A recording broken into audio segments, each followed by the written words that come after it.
Eu sou Francisco Matelli, sou apresentador aqui do programa Estudos de Negócio e hoje tenho a grata satisfação de estar conversando com José Alexandre Matelli. É professor assistente e doutor do Departamento de Engenharia da Universidade Estadual Paulista, campus de Guaratinguetá. Atuou como pesquisador visitante na NASA, Ames Research Center, onde fez pós-doutorado entre 2017 e 2018. É membro titular do Conselho Universitário, com mandato iniciado em 2018. Possui graduação em Engenharia Mecânica pela Universidade Federal de Santa Catarina, mestrado e doutorado pela mesma universidade. Tem experiência na área de Engenharia e Ciências Térmicas, atuando principalmente nos seguintes temas: análise e síntese de sistemas térmicos, projetos resilientes, cogeração, gás natural, células combustível e sistemas baseados em conhecimento. Na conversa de hoje, estaremos focando na sua mais recente publicação intitulada Conceptual Design of Cogeneration Plants Under a Resilient Design Perspective, Resilience Metrics and Case Study, que pode ser traduzida como Desenho conceitual de plantas de cogeração sobre uma perspectiva de design resiliente, métricas de resiliência e um estudo de caso. Iremos abordar objetivos do trabalho, metodologia, conclusões, teorias e possibilidades de pesquisa futura.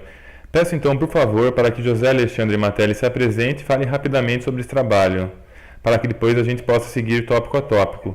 Então, muito obrigado por dedicar seu tempo a essa iniciativa de compartilhar conhecimento e gravar conversas científicas. A palavra é sua. Tá, esse trabalho ele foi conduzido lá na NASA durante o ano de 2017, quando eu estive lá para fazer meu pós-doutorado, né? Na verdade, quando eu apliquei para fazer o pós-doutorado da NASA, eu nunca tinha ouvido falar de projeto resiliente, né?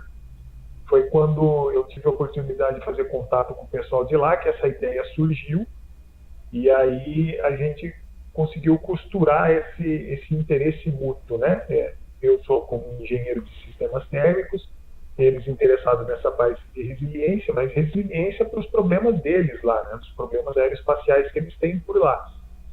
E aí a ideia foi essa, né? Foi juntar as duas coisas. Por que não estudar resiliência de sistemas térmicos? Então, o projeto resiliente ele é uma área de conhecimento que é de estado da arte, né? Ele é relativamente novo, é um campo de pesquisa que tem uns 5 anos para cá. Então, tem muita coisa para ser explorada. E na parte de sistemas térmicos em particular, até onde eu sei é inédito, né? Então, eu tive lá, aí eu fui lá aprender um pouco de projeto resiliente, fui lá ensinar um pouco de sistemas térmicos, né? Foi uma troca bem interessante. E aí nós pudemos, então, né, avaliar como que a gente pode fazer um projeto resiliente de sistemas térmicos, em particular de sistemas de cogeração, né? O que é uma planta de cogeração? Ela é uma planta termoelétrica convencional, mas que ao invés de você jogar o calor fora, né, você recupera ele de alguma forma útil, tipicamente vapor saturado, água gelada para condicionamento de ar, água quente, ar quente, etc. No caso em particular que eu estudei lá na NASA, eram plantas de cogeração para energia elétrica e água gelada para condicionamento de ar, né, que são as coisas que a gente precisa aqui no Brasil, que é um país tropical. E o interessante é que a coleção de componentes que você tem à sua disposição para fazer uma planta de cogeração ela é muito grande, né? Então você pode combinar diferentes equipamentos um número muito grande de combinações possíveis, né? Então, virtualmente existem infinitas possibilidades de projeto, né? Cada combinação é um projeto diferente. Do ponto de vista de energia, o que o engenheiro de energia está interessado é tornar esse arranjo o mais eficiente possível, né? Quer dizer, aquele que gaste menos combustível. E do ponto de vista do projeto resiliente, é aquele arranjo que seja mais robusto não é bem a palavra, né? Mas que seja mais capaz de continuar funcionando mesmo quando exista uma falha. E nem sempre, então você tem dois objetivos aí no teu projeto, né? A eficiência, que é o que normalmente se procura, e a resiliência também.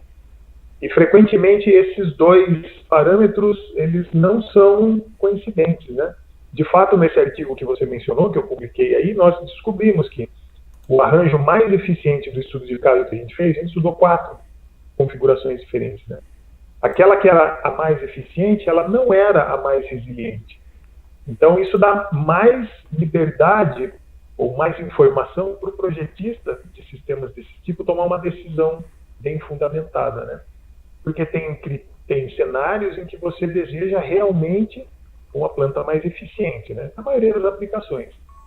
Mas tem outros em que a resiliência pode ser um negócio mais importante do que a própria eficiência. E o exemplo mais típico que eu consigo dar é você pensar em plantas de cogeração que ficam lá em alto mar, nas plataformas de extração de petróleo, né? Lá, se a planta parar de funcionar, a plataforma fica sem energia. Então, lá é importante que a planta seja resiliente, né? Que mesmo que ela falhe, ela continue num certo nível operacional lá para não deixar o negócio parar. E, por outro lado, a eficiência lá não é um negócio tão importante, porque o combustível está ali, né? Você está extraindo o petróleo do poço e junto vem o gás natural e pronto, o gás natural está ali disponível, né? Frequentemente você vê aquelas chamas em cima da plataforma, né? O que é aquela chama? Está queimando o gás natural, o excedente que você não está usando ali. Então, o gás natural tem a rodo. Então, a eficiência lá não é tão importante. O importante lá é a resiliência. E, óbvio, né, se você puder maximizar a eficiência e a resiliência, é isso que você vai fazer. Né? Plantas eficientes e resilientes. Então, nós estivemos lá estudando isso, né? E gerou essa publicação aí. Bom, aí, como você já falou, vamos seguir o roteiro aqui. Né? Tá. Então, pela sua fala, a gente acaba percebendo que a eficiência e a resiliência são objetivos da pesquisa. Primeiro eu gostaria de falar sobre conceitos, né, os conceitos teóricos, mas antes, uma dúvida que me surgiu agora durante a sua fala é, essas plantas que você estudou, esses designs, eles são de projetos de plantas instaladas ou eles são só apenas conceitos?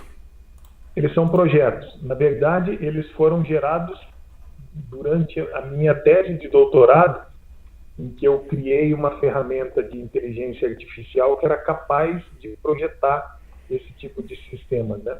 Então, você entrava lá com alguns parâmetros de projeto e o computador criava diferentes alternativas, né?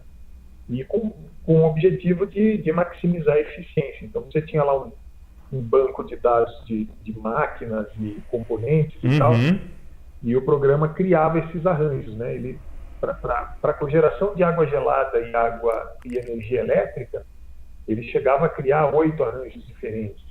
E aí ele escolhia as máquinas mais apropriadas que otimizassem o consumo de combustível.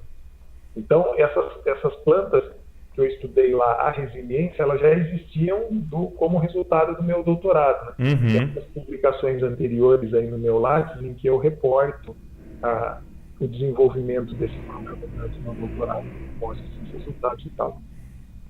Então, mas naquela época eu não estava familiarizado com o projeto Resiliente. Né? Então, lá eu fui complementar essa análise, né? Mas, por exemplo, não existe uma planta instalada que tem essas configurações de design que aparecem no trabalho. São 4 configurações. A gente não encontra, vamos dizer, no planeta, exatamente elas são originados de um software, esses designs. Eles são originados de um software, mas eles são desenhos, vamos dizer assim, eles são projetos consagrados, né? Entendi, clássicos. A técnica que eu utilizei chama sistema especialista. Então, o sistema especialista, ele tipo, imita o comportamento de um projetista de planta de cogeração, né? Planta de cogeração já fez plantas. Entendi. Não foge muito disso, então. Não foge muito disso. Você pode ter diferentes arranjos, algum detalhe ali diferente aqui, assim, assado, cozido e frito. Mas não vai fugir muito disso. Então, certamente, existem plantas com esse projeto básico aí. Até no Brasil tem plantas como essa, né?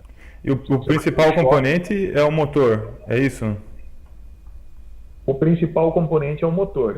A gente chama de acionador primário, né? Porque ele pode ser um motor de combustão interna, ele pode ser uma turbina a gás, ele pode ser uma célula combustível. Enfim, ele é o elemento que transforma a energia do combustível em energia elétrica, né? E ao fazer isso, ele rejeita calor. E aí, os demais componentes recuperam esse calor para fazer desse calor que seria jogado fora em algo útil, né? E esses motores, aí sim, eles são fabricados, né? Tem marcas e Esses parâmetros do motor, eles foram estudados e essas empresas que fornecem esses componentes, elas confirmaram todos esses níveis. Não exatamente, porque, por exemplo, o banco de dados de motores, ele dá os dados nominais do motor, né? Então ele fala assim, um motor de uma marca bem conhecida aí, da Caterpillar. Tá, um motor de 2 megawatts da Caterpillar, ele tem lá uma eficiência de tanto, a temperatura dos gases de exaustão é tanto, coisa e tal. Mas isso é condição nominal, né? Uhum, sim. E você frequentemente tem, durante a operação da planta ao longo do dia, ela está operando fora da condição nominal. Certo. E aí, você conseguir prever o desempenho dela fora da condição nominal sem ter as informações do fabricante é um negócio bastante difícil. E os fabricantes não abrem essa informação. Ah, sim, imagino. Eles não abrem. Então, assim, é que eu tive a oportunidade de trabalhar durante o meu doutorado com um especialista que era bem relacionado nesse meio, né? Então, ele conseguiu essas informações aqui. Então, não foi direto com o fabricante, eu consegui através dele, né? Ah, legal. Mas E aquilo que eu não conseguia, eu precisava, sei lá, estimar, né?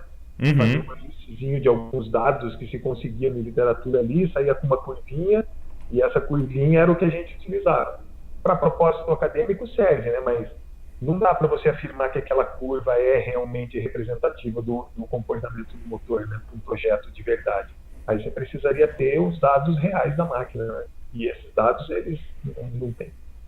Não, mas é uma curiosidade apenas por como leva o nome das fabricantes, né, no trabalho, talvez como elas aceitam esse tipo de trabalho ou não, por o motor ser o principal componente e basicamente alterar os dados do motor, né, de desempenho do motor, poderia impactar bastante no resultado, né? Mas vamos falar agora então dos conceitos, né, da pesquisa, que eu acho que é mais interessante do que as marcas dos motores, né? Sim. Então a gente tem um primeiro conceito, você já explicou, a cogeração. Eu vou ler rapidamente aqui, que eu citei do seu próprio trabalho, é a produção simultânea de energia eletromecânica e térmica a partir da mesma fonte de energia primária. Então, esse conceito, pelo que eu percebi, você vem trabalhando com ele desde o seu trabalho de mestrado. Exatamente. Uhum. Então, ele é a base da sua pesquisa, né? Então, o que você pode dizer a respeito da cogeração? Ela também serve para motores que não são de gás, para outros tipos de motores? Serve. Ela está associada a qualquer possibilidade de recuperação de energia térmica, né? Quer dizer, aonde existe queima de combustível, existe a possibilidade de cogeração. Então, e não precisa ser só motor a gás. Você pode ter, por exemplo, motor a diesel fazendo cogeração. Não é tão comum, mas é uma possibilidade técnica também. Você pode ter turbinas a gás ao invés de motor de combustão interna. Você pode ter células a combustível com hidrogênio ao invés de motor de combustão interna. Você pode ter ciclos a vapor movidos a bagaço de cana, por exemplo. Tem cogeração. Se você pensar em bagaço de cana, especificamente no estado de São Paulo, que é um grande produtor de açúcar e álcool, você não consegue viabilizar a produção de açúcar e álcool sem cogeração a partir de bagaço de cana. Então, você colhe a cana, você moe... Sai daí! Puta, tive que dar um esporro no gato, depois eu vou ter Tranquilo. O gato estava atacando a comida aqui. Né? Você colhe a cana, aí você moe a cana e tira a garapa, né? Aí essa garapa é processada para virar açúcar e álcool. O bagaço que sobra, se você não toca fogo nele, ele vira um passivo ambiental enorme, né? Uma grande quantidade de biomassa exposta ao ar, aquilo se transformando em metano, gás de efeito estufa, pronto, né? Já deu o maior problema. Então você queima aquilo, você queima em caldeiras que geram vapor, tá certo? Vapor d'água em alta pressão. Parte desse vapor, ele é usado no próprio processamento do caldo de cana para você fazer o açúcar e o álcool. Só que você tem tanto bagaço que você acaba gerando mais vapor do que esse processo precisa. Então, o que você faz com o vapor excedente? Você expande ele numa turbina a vapor e aciona um gerador de energia elétrica. Então, todas as usinas de açúcar e álcool do Brasil têm essas plantas de cogeração com elas, porque se não tiver, não consegue chegar o álcool a R$ 2,80 na bomba, entendeu? Você não viabiliza. E, aliás, para você ter uma ideia, essas plantas elas geram mais energia elétrica do que elas precisam. Então, elas conseguem vender energia elétrica para fora e, com isso, gerar receita para elas. E essa receita acaba entrando na conta para fazer o álcool ter um preço competitivo, né? Então, esse é o cenário da cogeração. Ela não é limitada a uma determinada tecnologia. Ela é, na verdade, um conceito amplo para qualquer tipo de máquina térmica, né? Em máquina térmica, você tem vários tipos de máquinas térmicas. É uma aplicação realmente extremamente vasta, por são... Se até na usina de geração de cana, né? A gente vê que, então, pesquisas com esse conceito irão ainda surgir muitas. Ela não é uma tecnologia nova, a cogeração. Ela é bem antiga, na verdade. Se você pegar, na minha tese eu até menciono isso.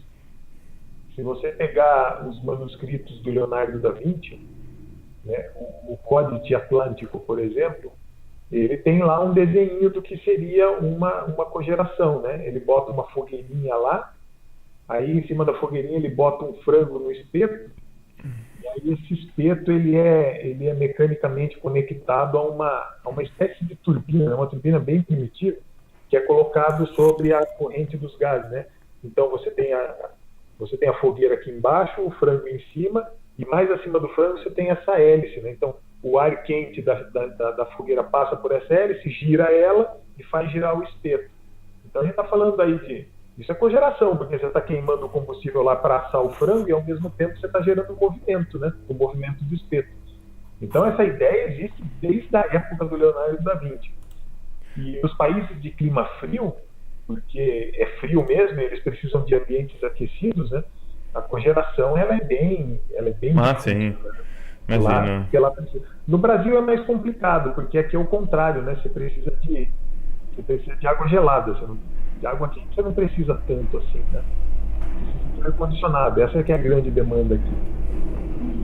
Aproveitando esse gancho, então, esse sistema que você falou do Leonardo da Vinci, é um sistema rudimentar. Então, o segundo conceito são os sistemas complexos. Imagino que a evolução das necessidades de energia fez com que os sistemas também ficassem maiores e mais complexos. Como é que esse conceito de sistema complexo ele está relacionado à cogeração? O sistema complexo a gente pode definir como um sistema de sistemas, né? Então, se você olhar o motor de combustão interna, ele em si é um sistema, né? Mas o motor em si, ele é componente de um sistema maior que a planta de cogeração. Então, um sistema complexo ele pode ser definido assim, né? Ele é um sistema de sistemas e esses subsistemas estão densamente conectados entre si. E essa conexão nem sempre é trivial. E elas podem assumir um número muito grande de conexões, né? Então, é isso que caracteriza a complexidade do sistema. E a gente entende que essa densidade de conexões está intimamente relacionada com essa propriedade de resiliência, né? Então, isso é uma característica. Sim. Você modela isso como uma rede, né? Ou como um grafo. Então, você tem lá os nós e os arcos, né? Os nós seriam cada componente e os arcos seriam as conexões que eventualmente existem entre eles. E aí a resiliência está associada, então, à forma como esse grafo está organizado. Isso se chama topologia, né? Então, a resiliência ela é uma propriedade topológica desses sistemas complexos. Certo. Então, aí você já entrou no conceito de design resiliente. Como seria, assim, uma visão rápida, assim, o que é o design resiliente? O design resiliente é você fazer um projeto que assegure uma capacidade que o sistema tenha de resistir a uma falha, né? Uhum. de se recuperar dessa falha o mais rapidamente possível. Essa é a grande contribuição do seu trabalho, que é um estudo novo. Essa é a parte que é novidade, né? Na pesquisa. O projeto Resiliente ele não é uma proposta nossa, né? Uhum. Ele já existe por aí. O que a gente fez foi avançar o projeto Resiliente aplicado a sistemas térmicos. Aplicado a sistemas térmicos. Porque o que acontecia até então, né? E você tinha uma metodologia para estudar resiliência baseada nesse conceito de redes complexas que eu mencionei, baseado em grafo, em que você basicamente representava esse grafo através de matrizes, tá? E você fazia cálculos com essas matrizes que te davam métricas de resiliência. Isso funciona bem quando as redes são ditas homogêneas, ou seja, as conexões entre os componentes transportam apenas um tipo de propriedade, vamos dizer assim, de energia elétrica, por exemplo, né? E ela tem liberdade para ir e vir de um componente a outro. Ou seja, se um componente está conectado a outro, o outro está conectado a um. Então, a energia elétrica tem essa propriedade, né? Porque ela pode ir e voltar, ir e voltar. Mas a energia térmica, e aí cai no caso de uma planta de cogeração, ela não é assim. Então, quando você vai recuperar, por exemplo, gases de exaustão do motor e vai jogar isso num trocador de calor, os gases de combustão só têm esse caminho para seguir. Ele só pode ir do motor para o trocador, mas não o contrário. Então, isso caracteriza uma rede heterogênea. E aí, essas métricas que existiam na literatura não se mostraram, a gente demonstrou isso no trabalho, inclusive, elas não se mostraram apropriadas para abordar o problema da resiliência do sistema térmico. Aí veio a nossa contribuição original, né, que foi criar um paradigma de projeto resiliente para sistemas desse tipo, né, que aí está descrito no trabalho como que a gente desenvolveu isso. E aí que eu te pergunto, dentro do trabalho, o que são essas métricas de resiliência? Quais são as variáveis que foram adotadas para fazer essa medição? Basicamente tempo de operação, né, mas esse tempo ele é simulado. Uhum. É claro que a gente não tem condição de construir uma planta de cogeração, botar ela para operar e esperar ela falhar. E para quanto tempo levou para isso acontecer? Não, é um custo astronômico, não teria como fazer isso. E mesmo isso não teria relevância estatística, né? Então, o que a gente fez? A gente simulou. Que é aquela abordagem de simulações de Monte Carlo, né? É você construir experimentos computacionais. Então, a gente modelou a rede computacionalmente e aí a gente escolhia aleatoriamente um determinado componente para falhar. Ele falharia ou não em razão da sua probabilidade de falha, que era um atributo conhecido do componente. Então, você escolhia lá, por exemplo, nessa simulação, quem vai falhar vai ser o motor. Ele foi sorteado como elemento do sistema que falharia. Esse motor tem uma probabilidade de funcionar bem de 99%, tá bom. Aí você, de novo, aleatoriamente, sorteia uma probabilidade de falha. Se essa probabilidade de falha sorteada exceder a probabilidade de falha do motor, então esse cara vai falhar. Muito bem. Só que ele não falha sozinho, porque ele está conectado a outros componentes, né? Então a gente precisa entender como que essa falha desse componente se espalharia para os demais componentes da planta. Isso poderia levar, eventualmente, a uma falha completa do sistema ou não. Se levar a uma falha completa do sistema, então, naquela simulação, ela não foi resiliente, né? Uma falha num determinado componente levou à falha completa do sistema. Entendi. Então, aí. Por outro lado, ela pode resistir a essa falha. Essa falha pode se propagar, mas ainda assim o sistema continua funcionando. Não na sua capacidade plena, mas continua funcionando. E enquanto ele continuar funcionando nessa condição, a gente está contando o tempo computacional que ele está nessa condição. Então, quanto maior for esse tempo, mais resiliente ele é, né? Mais tempo ele aguenta continuar operando na presença dessa falha. Então, você faz isso para muitas simulações. E depois você tira uma média desses tempos todos, né? E aquela planta que, em média, conseguir operar por mais tempo na presença de falhas, será mais resiliente. Que interessante. E aí, com base essa é a métrica mais fundamental, né? Aí depois você consegue propor métricas diferentes para tornar isso mais palatável, né? Mais intuitivo. E aí a métrica mais relevante que a gente criou é aquela que chama de índice, como é que foi que a gente chamou?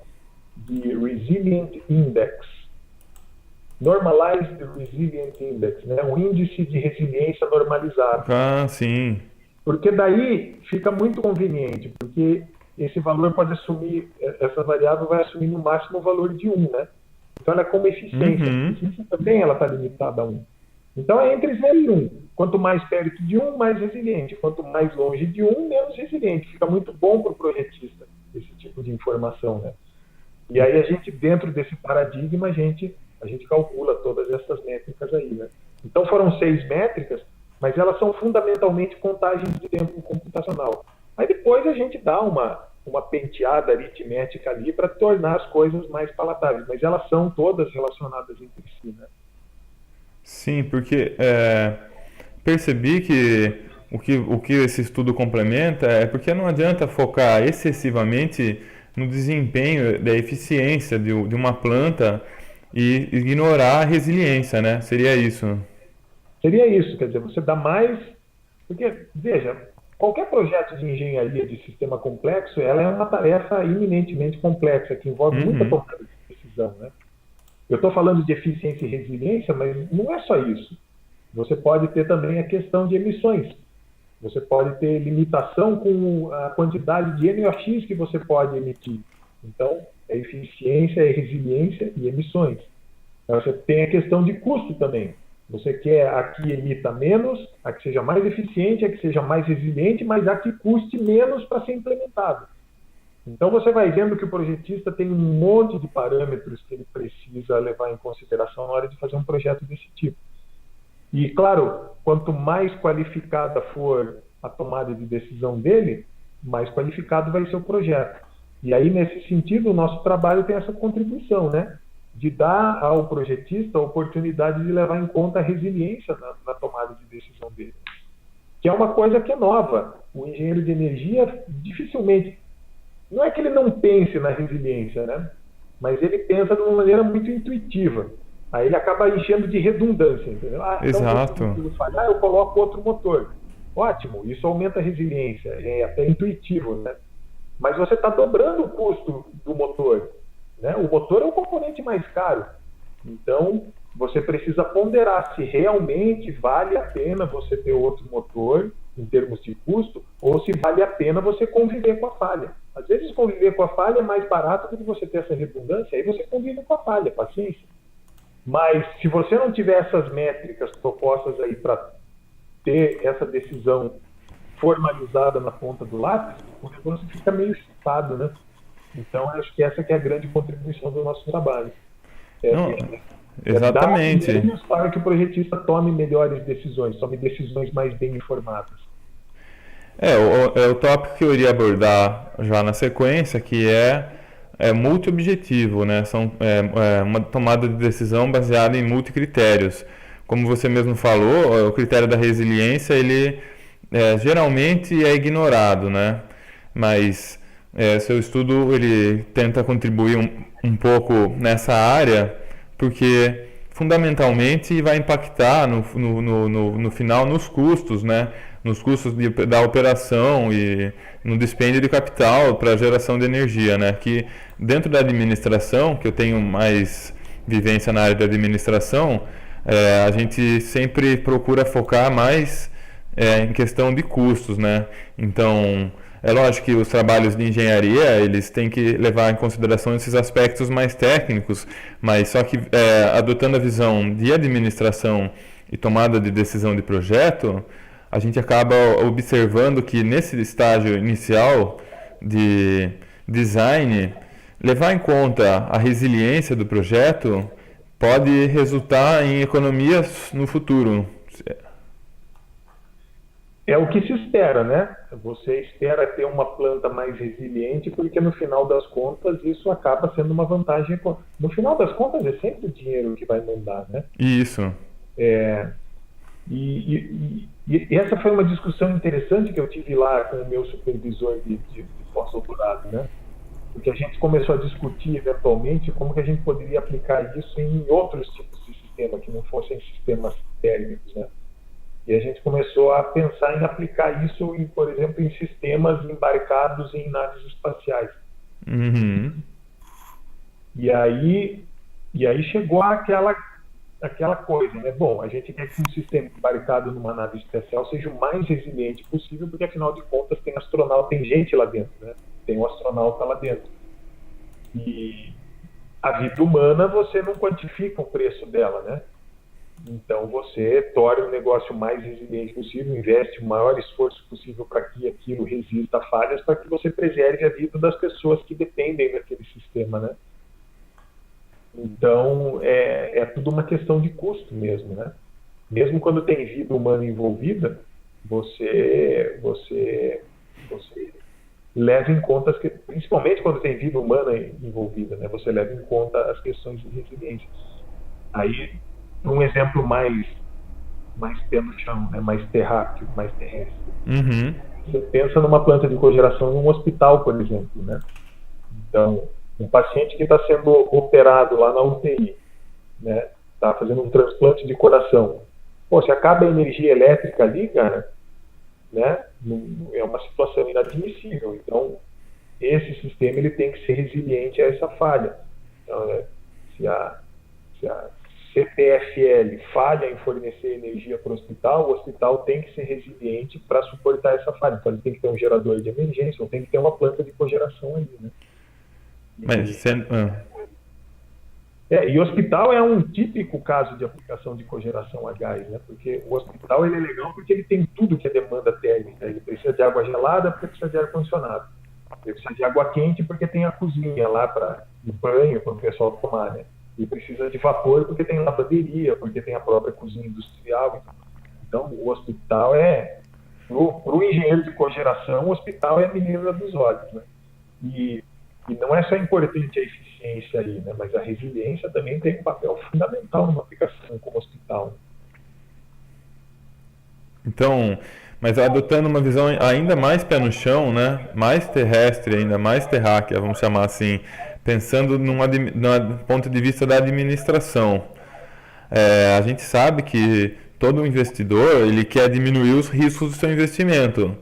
Ele não quer investir num projeto, por mais que ele seja super eficiente, um projeto de motor muito eficiente, mas só que daqui a 6 meses ele pode falhar.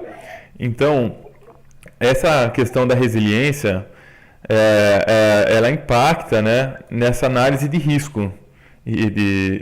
Então, vamos pensar no seguinte, aqui tem um campo teórico, né? Porque como eu sou da administração e penso em como fazer estudos na área de administração, então basicamente, imaginando uma seguinte situação, temos um grupo de investidores que quer construir uma planta de geração a gás.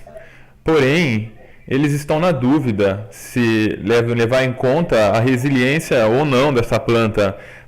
O que você recomendaria? Você acha que fazer um estudo de resiliência dessa planta seria fundamental para a viabilidade de risco do projeto? Eu diria que depende muito da aplicação. E eu diria que essa informação vai aparecer quando você considerar o custo do ciclo de vida, né? Quer dizer, aquele custo que começa no instante zero em que você decide fazer o projeto e vai pelos 25, 30 anos que a planta deve operar e depois da desmontagem dela e retirada de operação. Aí as questões de resiliência elas vão aparecer nesse custo de ciclo de vida, né? E aí vai depender muito da aplicação.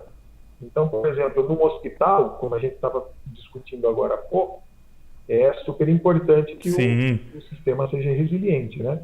Então você vai pagar caro para tornar o sistema, porque não tem mágica também, né? Quanto mais resiliente, muito provavelmente mais caro ele vai ser. Sim, essa é a questão complicada, o custo desse estudo, quanto ele pode contribuir na prática da resiliência, né?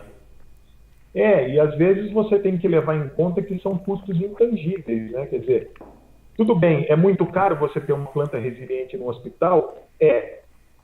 Mas quão mais caro é para a imagem do investidor você ter lá uma planta que falhe e deixe o cirurgião na mão no meio de um transplante, né?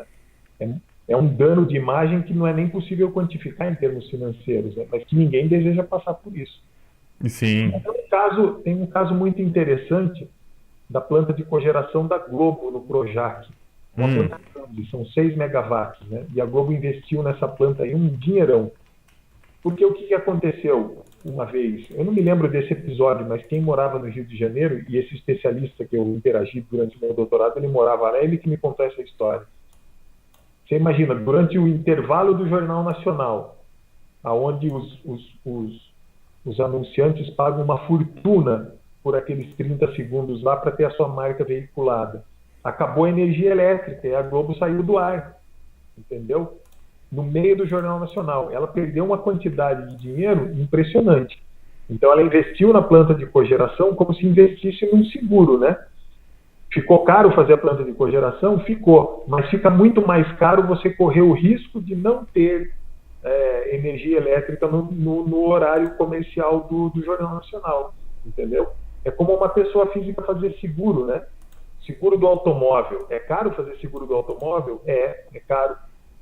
Mas se você não tiver o seguro do automóvel e você bater, ele vai ficar mais caro do que ficaria você ter o seguro, né? Exatamente.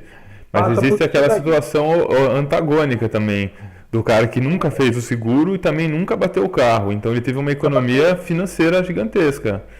Mas daí o cara está fazendo uma aposta, né? Isso, que a administração, a tomada de decisão e a análise de risco, ela sempre envolve você fazer uma aposta, né? Porque o futuro é incerto. Então, pode existir uma possibilidade também da pessoa ignorar a resiliência da planta e nunca ter falha, né? Nunca ter falha não, mas não ter tantas falhas assim quanto seria esperado, né? Então aí que dentro da administração, se possivelmente eu conseguir explorar esse tema mais a fundo, né? Ou só fundamentar aqui, semear a ideia, quanto eu sei que não é para quantificar em valor financeiro é complicado, mas quanto custa um estudo desse de resiliência? Não precisa falar exatamente o valor financeiro, né? Mas talvez seja relativo ao valor do projeto, ou talvez o custo dele seja intangível. Mas para a administração, a gente tem que sempre pensar em termos de custo, né? Porque está relacionado ao risco.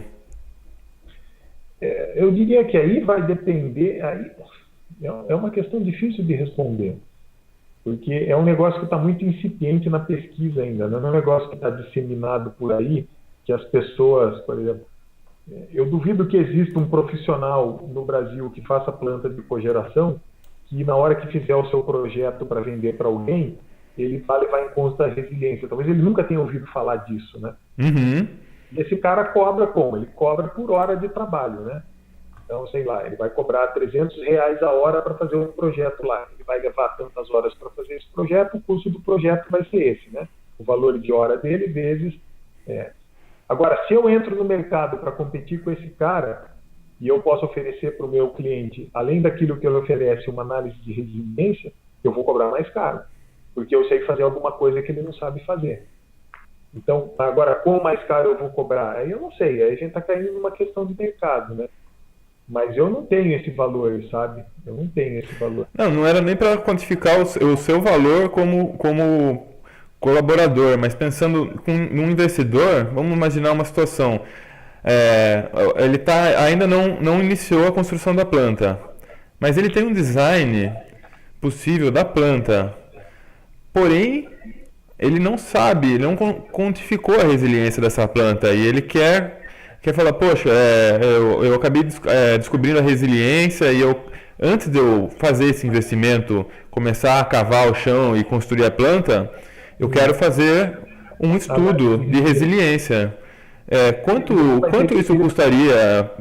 Não sei se, por exemplo, você pode dizer, levaria o custo de tempo, o custo, talvez, o custo pode ser calculado, pode ser pensado nos seguintes termos, né? Como você falou, quanto de economia a resiliência possa gerar Mas então, pelo jeito, realmente existe essa dificuldade de quantificar um custo desse tipo de estudo, né? Talvez por isso mesmo que você falou, por não ter muitos exemplos práticos desse tipo de estudo, né? Mas ainda assim, eu gostaria de, talvez, fosse fazer algum tipo de pesquisa com esse tipo de parâmetro, seria mais ou menos iniciar por isso, né? Um custo desse estudo e qual o impacto que ele traria dentro de um critério de multi-objetivos, né? Como você mesmo falou, né? Além do custo, a gente pode levar em consideração questões ambientais, a questão da eficiência, mas a resiliência ela também pode ser importante. Ela pode. Então, a questão é a mesma, né? No final das contas é a mesma coisa. Você tem lá um projeto e você quer saber se esse projeto é ou não resiliente, né? Você não sabe avaliar isso. Você vai ter que pagar para alguém que saiba avaliar, fazer essa avaliação para você. Porque a questão ambiental, a gente sabe que as empresas elas não fazem análise de impacto ambiental porque elas querem, são porque são obrigadas a fazer por lei. Mas ainda assim, essa análise ambiental ela tem um custo, né? Mas só que eles só pagam porque são obrigados a pagar. É um desembolso que é obrigatório pela lei. A resiliência, não existe essa obrigatoriedade. Ela entraria como diminuir o risco de falha do projeto. Exatamente, ela entra como um diferencial, né? Ela entra como um diferencial. E esse diferencial ele vai ser tão mais efetivo dependendo da aplicação. De novo, volta ao exemplo do hospital, né? No hospital, esse é um investimento que vale a pena fazer. Numa extração de petróleo em alto mar, talvez seja interessante fazer.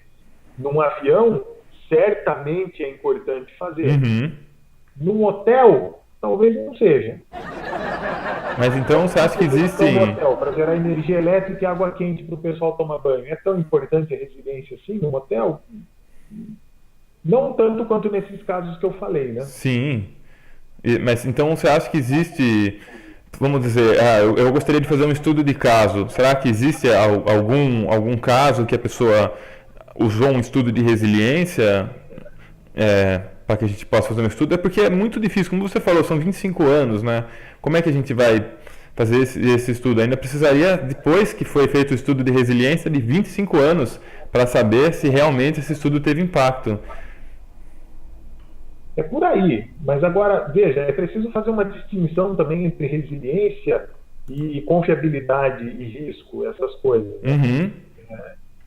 O projeto resiliente, ele visa apenas isso, assegurar que o sistema seja resistente a falhas, né?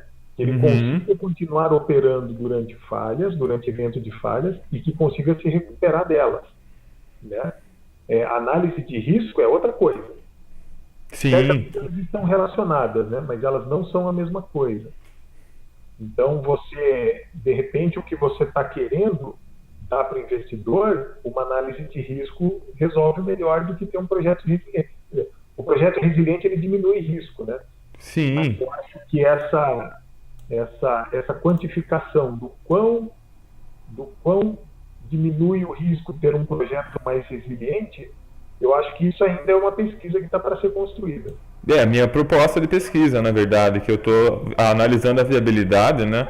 E a intenção dessa conversa com você é que a gente faça, vamos dizer assim, esse primeiro contato com esse tema, né? É lógico que a engenharia encara a resiliência de um outro ponto de vista, a qual eu nem tenho capacidade para analisar, tanto que estou passando quase que superficialmente aqui nos designs e nas questões do resultado do Monte Carlo e nas aplicações práticas, para tentar ir direto mesmo para essa parte que é quantificando a resiliência, né?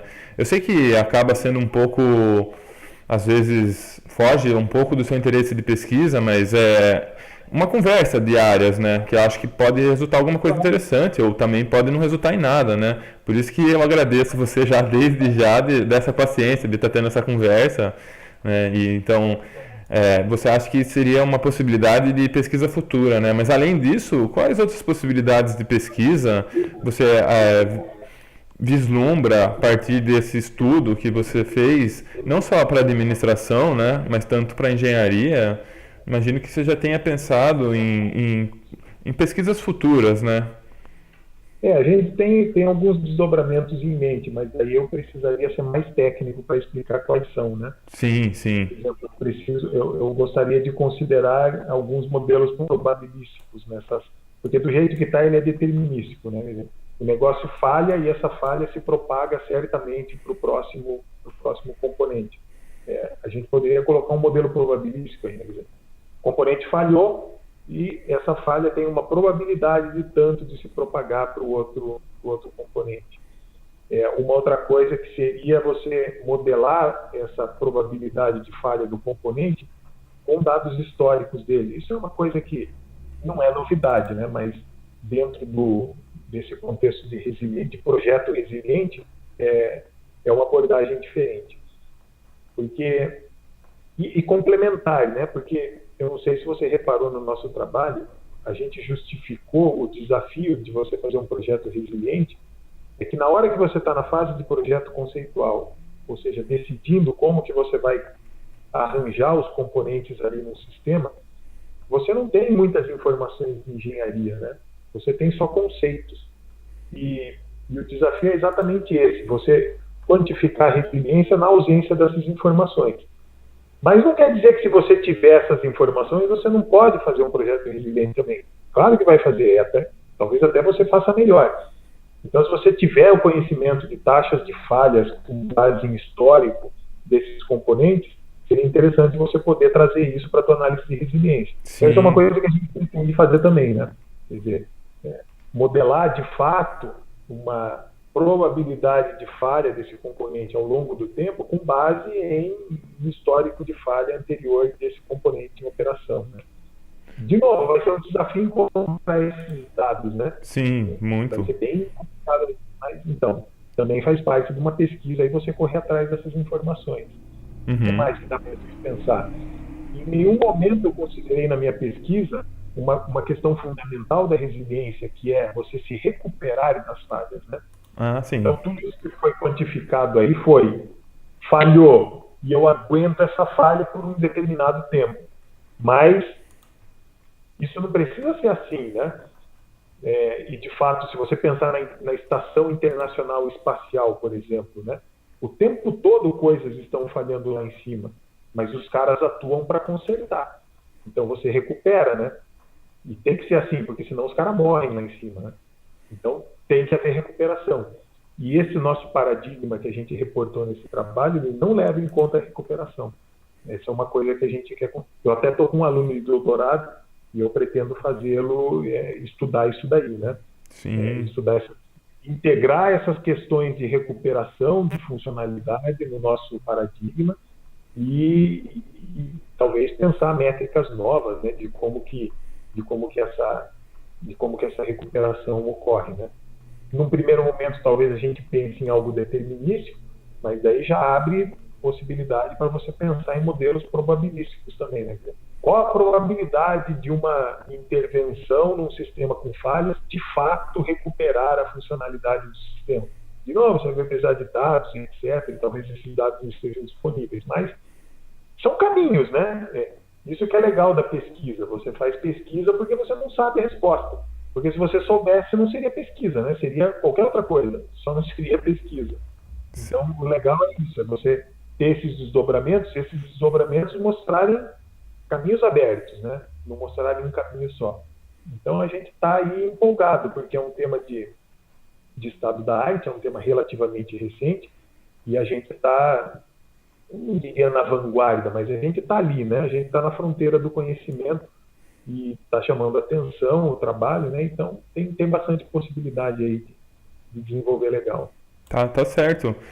Bom, aí seria aqui no Brasil mesmo, né? Seria, então,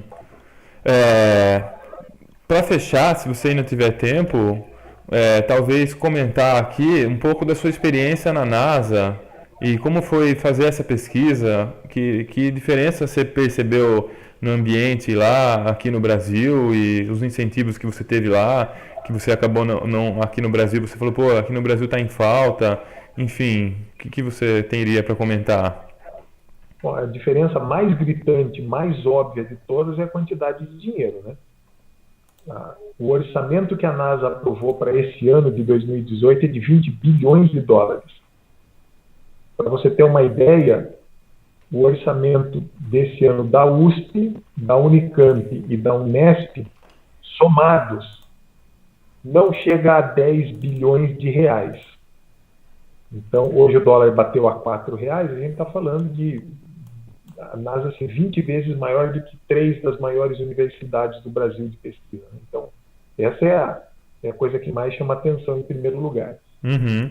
Em segundo lugar, é a diversidade de pessoas muito grande. Né? Então, eu conheci gente de diversos lugares. Eu conheci gente da Índia, conheci gente da China, conheci gente da Rússia, conheci gente da América Latina, conheci gente da África, conheci gente da Europa, conheci gente da Austrália, gente do Canadá, gente de tudo que era lugar. Todos ali, né? Convivendo, trabalhando, tolerando, aprendendo um com o outro, trazendo diversidade cultural. Muito bacana. Outra coisa que eu notei, nenhuma ideia que você propõe lá é jogada de escanteio de imediato. Sempre que você propõe alguma coisa, existe espaço para que se discuta aquela ideia, se avalie ela com profundidade e se decida o que vai fazer com ela. Então, não é aqui que nem... Isso é uma coisa que acontece muito aqui no Brasil. Você propõe alguma ideia e o sujeito fala, legal, vamos ver, vamos dar uma olhada, vamos pensar nisso melhor e morreu a conversa aí. Né? Você sabe que daí dificilmente vai sair alguma coisa. Lá não é assim. Lá você propõe alguma coisa, os caras de fato, não, então vamos agendar uma reunião para a gente discutir isso com mais não sei quem, eu conheço mais alguma outra pessoa lá do outro departamento que trabalha com isso, a gente senta todo mundo junto aí por 1 hora, discute e vê o que vai dar. Então, essa foi uma coisa lá que foi a coisa que eu mais gostei de trabalhar lá, foi essa. Né? Nenhuma ideia de quem quer que seja fica no vácuo, ela é desenvolvida. Tá? E depois, eventualmente, depois que ela é avaliada, ela é descartada ou não, mas você só descarta ou não depois de realmente ter refletido em grupo sobre ela. Né? Trabalho em equipe, o pessoal sempre trabalha em equipe lá, né? Sempre tem reuniões quinzenais para discutir os avanços que cada um está fazendo, então é realmente um trabalho de time. Né? Bom, e aí próprio da Califórnia, né? Eu tive lá na NASA, no NASA Ames, a NASA Ames fica no Vale do Silício, na Bahia Sul de São Francisco, entre Mountain View, que é a sede da Google, né? E Sunnyvale, que é a sede do LinkedIn e da Apple também. Então tá ali no meio do fervor tecnológico, né? Uhum. E essa cultura nerd é bem permeada lá dentro, né? Então, Você sentiu em casa. Eu fiquei lá na divisão de sistemas inteligentes, né? Que é a divisão da NASA que é responsável por criar os programas de computador que são embarcados em tudo que é lugar, né? Robótica e tudo mais. Então, é um pessoal muito ligado em programação, muito ligado em desenvolvimento de software, em integração com hardware, em robótica, em inteligência artificial e tudo mais, né? E é um pessoal que, puxa vida, entende muito do que está fazendo. Né? Mas é um pessoal humilde, era isso que eu queria dizer também. Eu fui lá meio com o espírito armado, né? Uhum. Ganhou o Trump, eu sou latino-americano. Eu lembro um pouco de você ter comentado isso. E os caras vão ser meio xarope, não sei o que. Não podia estar mais errado e eu fico feliz, eu fiquei bem feliz de estar enganado nesse sistema. Eu fui super bem recebido lá. Não vi nenhuma manifestação de preconceito, mas eu sei também que isso é próprio da Califórnia, eu sei que isso é próprio daquela região, né? Eu sei que se você for para outros lugares dos Estados Unidos, em particular para o interiorzão lá, né? Aqueles estados que não são da costa, a coisa tende a ser diferente, né? Então, eu fiquei 1 ano lá, eu não passei por nenhum episódio de preconceito, de discriminação, de nada disso. Muito pelo contrário. Eu fui muito bem acolhido em todos os espaços, dentro da NASA e fora da NASA também. Eu fui super bem acolhido em todos os espaços que eu frequentei. Não tive nenhum problema desse tipo lá. Então foi uma experiência muito bacana nesse sentido. Né? Eu tinha uma imagem pré-concebida daquilo que eu podia encontrar lá, e essa imagem não correspondia a esses. Claro, alguma coisa corresponde, né? A gente não é tão tonto assim. Mas aquilo que era de mais importante realmente não correspondeu, e eu fico feliz que não tenha sido assim. Bom, aproveitando esse gancho, eu nem ia falar isso, né? Mas agora que você falou, o que você se decepcionou com alguma coisa lá? Você falou, nossa, isso aqui me frustrou demais, eu não estava esperando por essa situação. Frustrar, não. Mas, por exemplo, é um exemplo até banal, né? Mas o sistema bancário de lá é muito pior que o do Brasil. Ah, olha só. Muito pior. Aqui, tipo, você vai pagar uma coisa com cartão de crédito ou cartão de débito, bota lá o chip na maquininha, digita a tua senha e acabou, né? Na mesma hora é debitado da tua conta. Lá não é assim. Lá o cartão, às vezes você passa, às vezes você insere, às vezes os caras mandam você assinar, às vezes você não passa, às vezes você bota a senha, às vezes você não bota a senha. Você nunca sabe como que você vai pagar um negócio lá. E mesmo quando você faz um pagamento do cartão, ele não é debitado na hora da conta corrente. Ele leva uns 2, 3 dias para fazer o débito lá, né? Como se a gente tivesse passado um cheque aqui. Então, nesse sentido, foi meio decepcionante, né? Ah, legal. É, Interessante. tem coisas, a gente não percebe isso até a gente sair, né? A gente fica muito bitolado aqui no Brasil com as coisas ruins que a gente está acostumado a ver, mas a gente vai lá fora, e lá fora também tem coisa que não funciona, né? E é interessante a gente ver que tem coisas no Brasil que funcionam melhor do que lá. Só que, claro, lá a maioria das coisas lá funcionam melhor do que aqui. Mas tem coisas aqui que funcionam bem também, né? E mesmo na NASA. A NASA é uma agência lá federal, é uma autarquia federal, é serviço público federal. Como o serviço público federal daqui também, eles padecem dos mesmos problemas que a gente padece, né? Eles têm funcionário com estabilidade de emprego que, às vezes, o cara se encosta. Ele tem Olha só. estabilidade, sabe que não vai ser mandado embora e não faz nada, né? Você podia imaginar que na NASA teria isso? Não, Tem, mas nem tem, imaginava. né? Tem como tem aqui. E os caras também, os gestores, né, ficam de mão amarrada para poder mandar o cara embora, porque o sindicato é forte e tudo mais. Então, os mesmos problemas de serviço público que a gente tem aqui, a gente tem lá também. Claro, lá o pessoal é mais sério, né? Você não tem tanta gente encostada quanto você teria aqui. Mas você tem, né? A questão é essa, é que você tem. Interessante. Bom, então, só posso agradecer e como você mesmo falou, e como eles não descartam as ideias, acho que você aceitar essa minha ideia de gravar essa conversa mostra que Opa, talvez essa cultura tenha te influenciado positivamente, mas acho que você aceitaria em qualquer condição, né? Porque como eu não comentei aqui, você é meu tio, né? E eu tenho desde sempre, de jovem, né?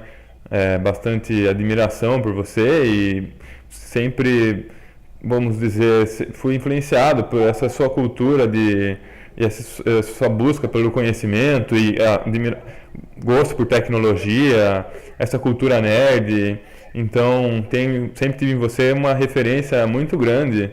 E então, só posso agradecer, né, e dizer que eu, como membro da sua família, posso dizer que todos nós da família temos muito orgulho dessa sua conquista e também saber que você foi bastante humilde aqui nessa conversa e foi muito prazeroso bater esse papo com você. Então, eu agradeço imensamente.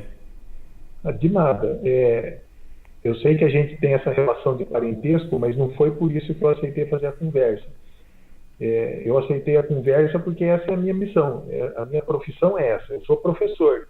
Então, se algum aluno vem e quer conversar comigo sobre aquilo que eu faço, a minha obrigação é atender esse aluno, mesmo que não seja aluno da minha instituição, né? Então, eu não estou dando essa entrevista porque você é meu sobrinho. Eu estou dando a entrevista porque você é um aluno que está interessado no trabalho meu como professor. E isso, para mim, é um motivo mais do que suficiente para dedicar tempo a isso, né?